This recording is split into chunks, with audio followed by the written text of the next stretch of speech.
오늘날 세상은 집중력을 잃어가고 있습니다. 시대가 발전함에 따라 지구상 대부분의 문물들은 인간의 편의와 즐거움을 위해 쉽고 빠르고 편하게 이용할 수 있도록 변화하고 있습니다. 우리가 불편하게 여겼던 것들이 점차 줄어들고 있으며 더 빠르고 편하게 누릴 수 있는 것들이 많아지고 있죠. 대표적인 변화로 짧은 영상이 있습니다. 단 한 번의 손짓으로 재미나 정보를 제공하죠. 이에 따라 유튜브 쇼츠나 틱톡, 릴스 같은 짧은 형식의 콘텐츠가 대중화되면서 수많은 사람들이 즐겨보기 시작했습니다. 이로 인해 우리는 짧고 빠른 콘텐츠에 익숙해지고 있죠. 하지만 무서운 건 이것들이 대부분 자극적이라는 겁니다. 이것이 자극적이지 않더라도 무시무시한 알고리즘은 사용자의 취향을 파악하고 분석해서 우리의 도파민을 분출시킬 영상들만 골라서 보여줍니다. 그래서 잠깐이라도 정신줄을 놓으면 하루에도 서너 시간씩은 휴대폰을 보게 되죠. 그리고 어느새 짧고 빠르고 강력한 자극은 일상이 됩니다. 이것이 일상이 되니 상대적으로 자극이 약하고 긴 시간의 집중을 필요하는 일들은 어려워지게 되죠. 쉽게 말하면 우리는 산만해지고 집중력은 떨어지게 됩니다. 그렇다면 어떻게 해야 우리의 집중력을 지키고 다시 되찾을 수 있을까요? 그래서 오늘은 생산성 전문가이자 베스트셀러 작가 크리스 베일리가 이야기하는 집중력을 되찾는 방법을 소개해드리려고 합니다. 좋은 내용들이 많으니 꼭 끝까지 들어보시길 바랍니다. A few years ago, I began to observe something in my own behavior.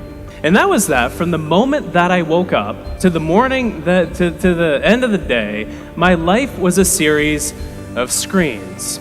I started the day with the thing that woke me up first thing in the morning, my phone. And so I sat there in bed watching various cooking videos on Instagram and bouncing around between a bunch of different applications. But then it was time to get out of bed and cook breakfast. And so the thing that I focused then on, in addition to the omelet in the pan, was the iPad that was right next to the oven. And then it was time to do some work. And so I went to a different screen, which was attached to another screen itself. All the while, this little devil on my wrist was tapping and beeping and blooping and distracting me as I was trying to get important stuff done. But there was one particular offender out of all of these different devices. That was this dastardly thing, my phone. I could spend hours on this thing every single day. And so I decided to essentially, for all intents and purposes, get rid of the thing for a month. As an experiment, I thought I'm gonna live on this thing for just 30 minutes every single day at a maximum. And I observed what happened during this time. It took about a week to adjust downward into a new, lower level of stimulation. But once I did, I noticed that three curious things began to happen. First, my attention span grew. It was like I could focus on things not effortlessly, but with much more ease than I could before this experiment started. In addition to this, though, as I was going about the world, and especially when my mind wandered a bit, I had more ideas that my mind arrived at. And on top of this, I had more plans and thoughts about the future. Noticing this a few years back led me on this long journey to get to the bottom of what it takes to focus in a world of distraction. I poured over hundreds of research papers from front to back my office. I flew out to meet experts around the world who study focus. I conducted more experiments on myself until the point I had 25,000 words of research notes about why this is the case. How does technology influence our attention and our ability to focus?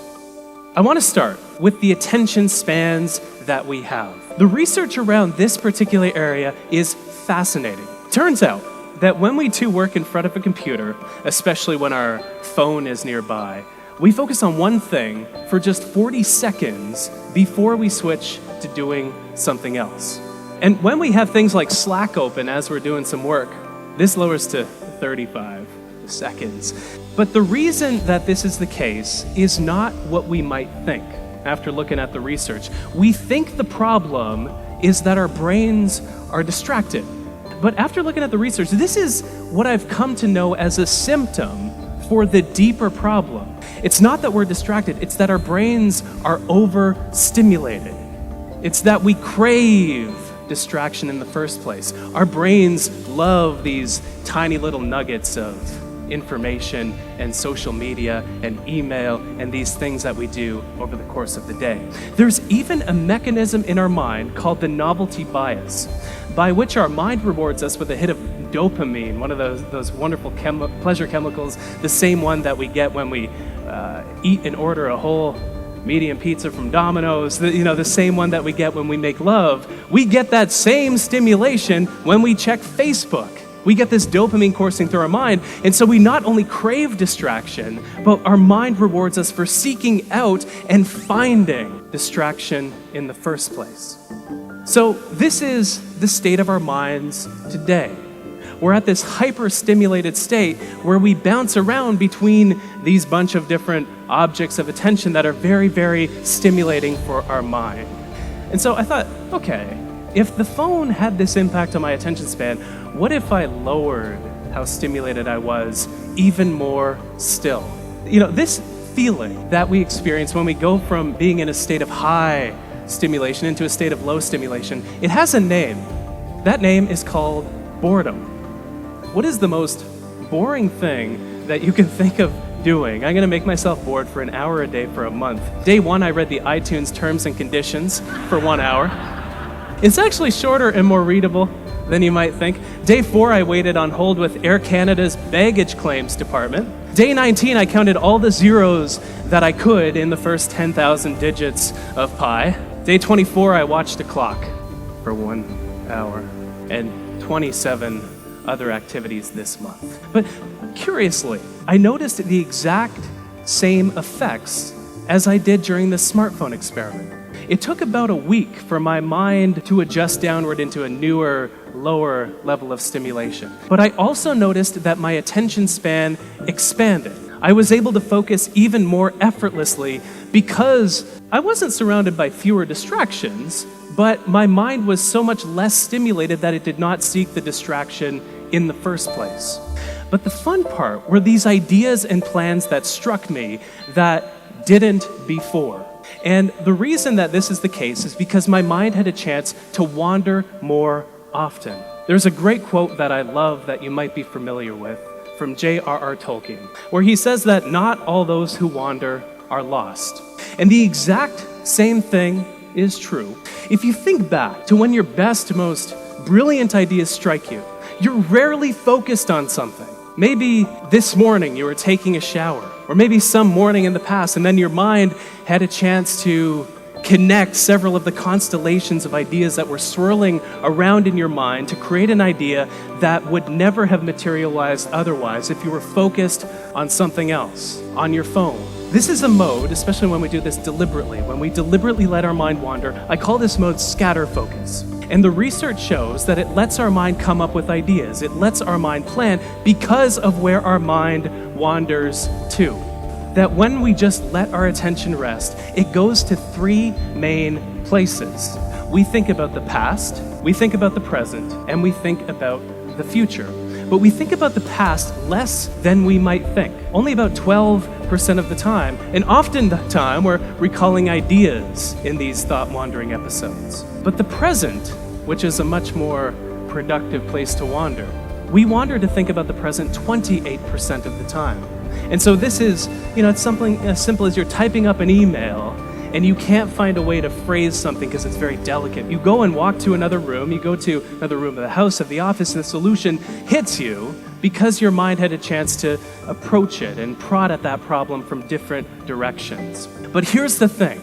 Our minds wander to think about the future more than the past and the present combined. Whenever our mind is wandering, we think about the future 48% of the time. This is why when we're taking a shower, we plan out our entire day even though it hasn't started yet. This is called our mind's prospective bias, and it occurs when our mind wanders. These numbers don't add up to 100s because the rest of the time our mind is dull, it's blank, or it doesn't have an idea inside of it that is rooted in time. I love to knit. Knitting is one of my favorite hobbies. I knit in planes, I knit on trains, I knit in hotel rooms. I was knitting in the hotel room before this event today because it helps calm you down, it helps settle your nerves. And I come up with so many ideas when I knit. I have a notepad next to me. But whatever it is for you, it might be taking that extra long shower, it might be taking a bath, If you're at work, walking from one room to another in the office. Very simple change, but if you don't use your phone during that walk, your mind will go to the meeting that you're about to attend. It'll go to the call that you were just on. It'll wander to the ideas that are circulating, and it'll make you more creative. It could be something as simple as waiting in line and just, waiting in line. It could be getting a massage. Whatever it is that lets your mind, ask your masseuse to let you have a notepad in the session, because ideas always come to you and you're always incubating things, and so capture them so you can act upon them later.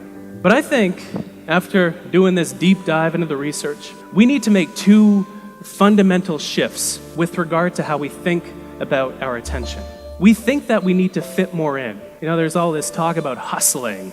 I'm an anti-hustler. I'm one of the laziest people you'll ever meet, and I think that's what gives me so many ideas to talk and write about. We don't need to fit more in. We're doing enough. We're doing too much. We're doing so much that our mind never wanders anymore. This is when our best ideas and plans come to us. We need more space. If you look at what allows traffic to move down a highway, what allows it to move forward isn't how fast cars are moving. It's how much space exists between the cars that allows traffic to move forward.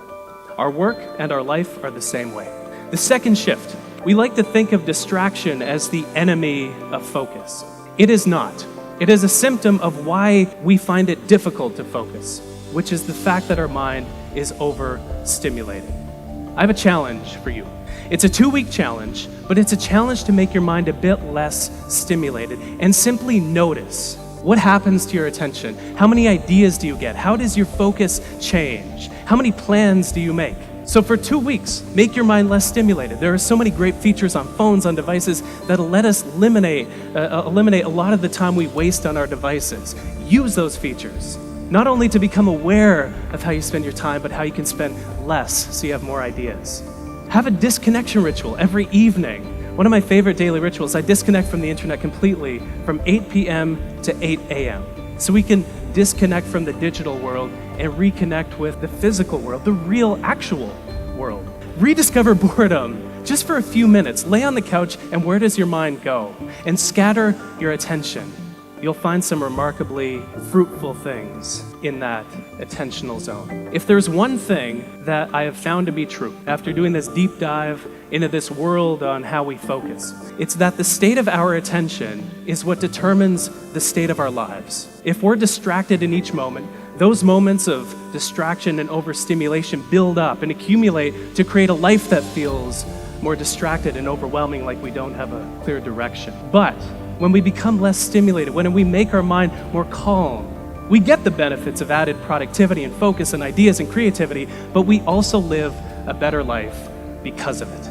오늘은 생산성 전문가이자 베스트셀러 작가 크리스 베일리가 이야기하는 집중력을 되찾는 방법을 소개해드렸습니다. 시대가 진보하려면 집중력이 필요합니다. 우리가 꿈꾸는 이상을 실현하기 위해서도 분명히 집중력은 필요합니다. 하지만 아이러니하게도 시대가 발전함에 따라 우리의 집중력은 사라지고 있습니다. 짧고 자극적인 것들이 세상을 가득 채워가고 있으며 우리는 이를 자각하지 못하고 아무렇지 않게 물들어가고 있습니다. 그래서 가장 중요한 건 이 사실을 인지하는 것이고 그에 따른 대응, 즉 실천을 하는 겁니다. 영상 속에서 말한 대로 어플을 이용해 휴대폰 사용시간을 줄여도 괜찮고 지루함을 마주하며 적절한 행동을 취해도 괜찮습니다. 멍을 때려도 좋고 거실을 왔다 갔다 해도 좋습니다. 이것들이 무의미해 보일 수 있지만 이 같은 작은 실천들이 여러분들의 삶에 큰 변화를 일으킬 겁니다. 여러분들은 어떻게 생각하시나요? 감사합니다.